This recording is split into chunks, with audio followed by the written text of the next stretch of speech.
This is an AT&T Goal of the Week nominee. Que si hubiese definido todo lo que genera con su velocidad, sería el mejor delantero de la MLS. Roger Torres aguantó todo de Brad Davis. ¡Letú! ¡Qué golazo!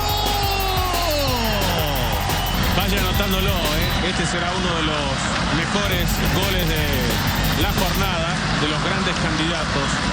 Torres se escapa de Davis, levanta la cabeza, lo ve a Letú, le pone un pase bárbaro, pero fíjense cómo se la acomoda, cómo la duerme con esa almohada que tiene en el empeine izquierdo.